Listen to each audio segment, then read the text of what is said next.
What a wasted time. Should have been here on the outside, read the signs. Used to call you mine. Gave it my best, but I don't need one more try. Cause, baby, I'm all out of hope. Could I find it when I go? Think we're only here to stay alive now. Funny, we ran out of kicks. Now you only make me sick. Think we're only here to stay alive now. Cause I know what a waste, what a crime, what a fucked up time, and I should go. So I take what I can and I toss it in the car. Drive away down the highway. I can't. Ayan, hello guys. Shalak. Napagod ako ng sobra-sobra ngayon. Though naka-float naman ako kanina from, alam niyo naman yung shift ko, it's 12 noon hanggang 12 midnight. So from 12 noon hanggang 7 o'clock, medyo relax tayo, float lang. From 7 until 12, binigyan tayo ng assignment pagkarating ng mga night shift. So okay lang naman yung ganon kung makaka-receive tayo ng assignment. Ang ginawa ko from 12 to 7 ay nag-cover lang ako ng mga break. Pero napagod pa rin ako kasi parang nakakapagod yung last 5 hours and a half ko. Ayun. As in, napaka-demanding ng mga pasyente, ganyan. Hindi ko na makwento lahat, pero as in, nakakapagod. Ang daming lakad. Charis. Ayan. Gusto ko lang magpasalamat sa lahat ng patuloy na nanonood. Mga bagong subscriber dito sa channel na to. Maraming salamat. Di nyo lang alam guys, kayo yung parang nagiging motivation naming mga vlogger. Yung mga comment ninyo, yung mga palagian yung pagme-message at pagko-comment ay nakaka-motivate sa aming mga vlogger, mga nurse vlogger dito sa Amerika para ipagpatuloy yung pag-upload at pag-update sa mga buhay-buhay namin dito sa Amerika. Every time ako makakabasa, every time ako makakarinig ng parang magsisend ka. It means a lot to me guys, yung parang kung minsan nagpi-PM kayo sa akin, sa aking personal Facebook account, it's ipipicture nyo or screenshot nyo na parang pinapanood nyo ako or yung mga nurse vlogger natin dito sa Amerika in TV habang nagre-relax. 'Di ba? Yung parang nasa malaking screen. Minsan naano na lang ako ng parang, oh my God. Sherlock! Baka narinig nila yung about sa crush ko. Charis, joke lang yun. Wag na nating anuin yun. Stop na tayo about doon sa mga crush dong. Tama na. Tama na yun dong. Tama na. Tama na, day. Ayan. Meron pang nag-comment dito. Everyday ko inaabangan live vlog mo, Nurse Can. Super nakaka-good vibes yung tawa mo at Shalak. Yung Shalak nga iba yung naging ng translation ng Google. Kasi itong mga comment nyo guys, tinatranslate to ni Google kapag nagsisend ng notification sa aking Gmail, parang ganun. Tapos natatranslate siya into English. Natawa na lang ako sa meaning kasi ang sabi doon, Shalak means jerk. Shalak talaga, Shalak. Isa na ako sa mga ka-Shalak team. I thank you so much. Hindi ko makakalimutan nung flight ko from, I forgot kung flight ko yun from Jeddah to Manila or Jeddah to Bangkok na bigla na lang dumaan. Nasa harap ako nun, sa gitna, pero malapit sa business class section. Malapit sa emergency exit. Tapos bigla na lang, hello, Shalak! Tapos meron mga hello. Sabi, Shalak! Tapos sabi ko, napalingon na lang ako. Sabi ko ganun. So, thank you so much. Maraming maraming salamat. Um, Meron pa ditong nag-comment ng, "Bili ka na ng house can, ang macho mo ngayon." Maraming maraming salamat. Tungkol sa house, pag-isipan natin. Mag-update ako sa inyo kung maybe after a year or before that pa kung meron talaga akong balak na bumili ng house. Pag-isipan natin yung mga pros and cons. Pag-isipan natin kung bagay ba talaga sa akin or akma para sa isang single na katulad ko yung pagbili ng bahay. Yan nga pala, kumakain lang ako ng avocado with milk. Ito yung parang comfort food ko after duty and bago matulog. Sarap.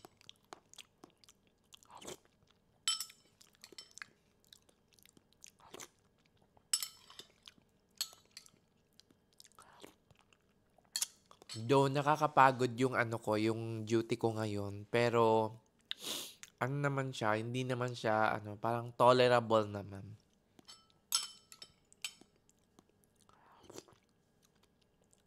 Kasi wala akong masyadong nakaaway. Diba?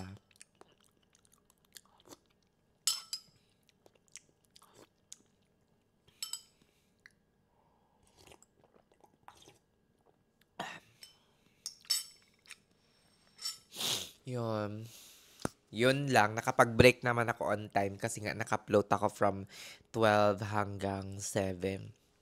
Ayun, nakapag-break naman on time. Tapos, yun lang, nakakapagod yung 7 to 12 ko na shift.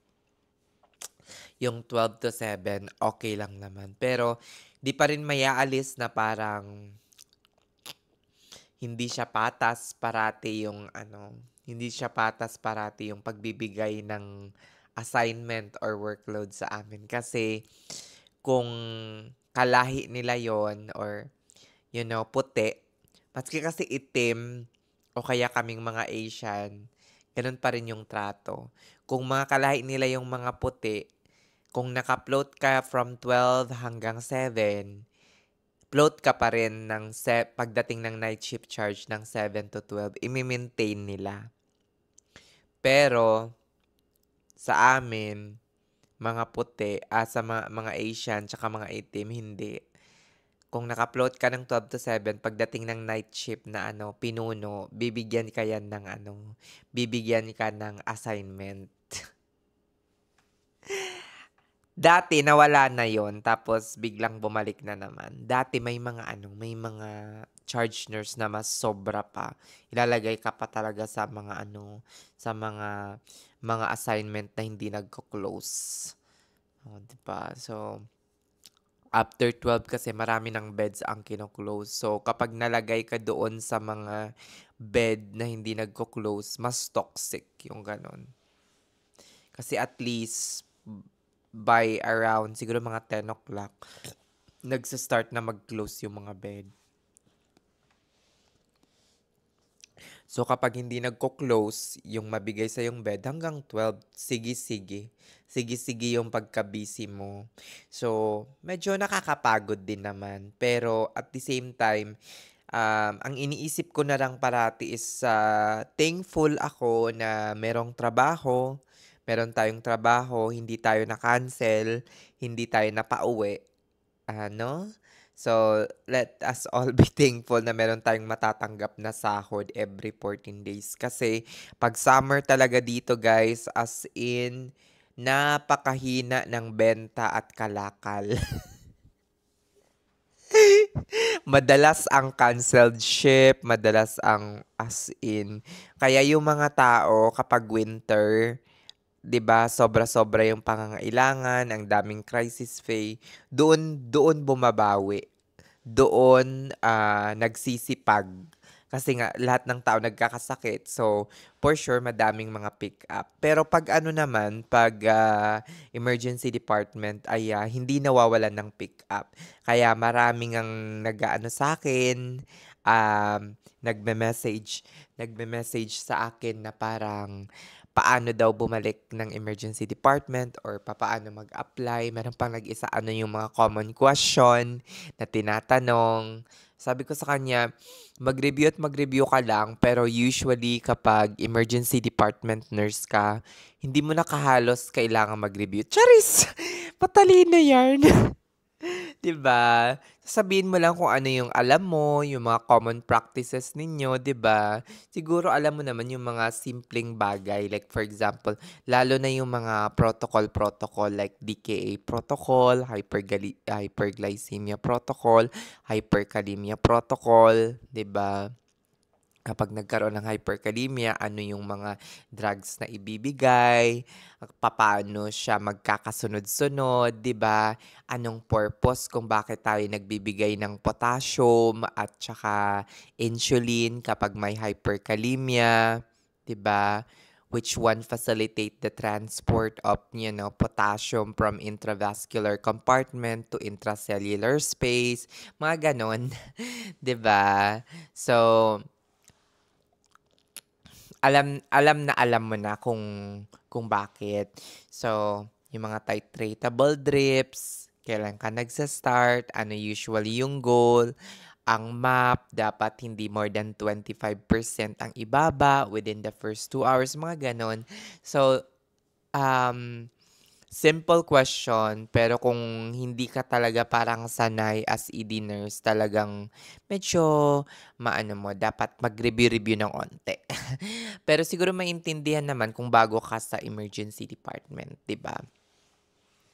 Pero um I don't know, may mga ospital kasi na ano na mga picky. Ang gusto nila meron ka talagang at least solid 1 to 2 years US hospital ED experience or nursing experience bago ka mag-ED. Pero maraming mga ospital na tumatanggap din ng mga new grad sa ED. Lalo na sa amin, besh, mas galing-galingan pa yung mga new grad. Shyalak, 'di ba? Pero dead makels na, ayun. Um, Ay, naantok na ako. Shyalak, bukas na lang tayo mag-usap, guys, kasi inaantok na ako. Gusto ko na matulog. Anong oras na ba? Oh, 52 na, 1:52 na. 2 o'clock matutulog na ako nito. Shower and then toothbrush and then sleep na. Shyalak. And take my magnesium. Magnesium glycinate. Alam nyo guys, nagtitake ako ng magnesium glycinate. Ang magnesium glycinate ay nagpapahaba ng yung deep sleep. O, di ba? Deep sleep. Kasi deep sleep, doon nagkakaroon talaga ng cellular regeneration and repair. Charis! English yan! Sa nagsabi pala na ang ganda daw ng okay daw yung English ko at saka yung accent daw, medyo okay sa kanya. Sabi ko, oh, Sherlock! Siguro nagandahan lang sa boses ko, char. 'Di ba? Di naman maganda yung accent ko eh. At saka hindi rin perfect yung aking English. 'Di ba? Hindi rin kasi nga I took the NCLEX. I took the IELTS twice before I made it. But alhamdulillah, pumasa naman, nandito na sa Amerika and hopefully kayo din makasunod very, very soon. Huwag na tayong mag-expect na magtutuloy-tuloy at magiging current yung priority date. Let us just all pray na hindi siya mag-move backward. 'Di ba? Hanggang dito na lang itong update na to bago matulog, shalak. Bukas na tayo mag-usap-usap. At please lang tigilan na yung kaka-comment about sa crush na 'yan. Okay? Kung marunong man siya magganito ganito, chuk chuk chuk chuk. Hayaan na natin, 'di ba? At saka wag niyo nang idamay ang Alabama at saka Maryland. Baka nga nasa Ohio eh. Charis, joke lang 'yon. O siya, sige na. You have a great day. Bye-bye. Have a good night, mga shalak.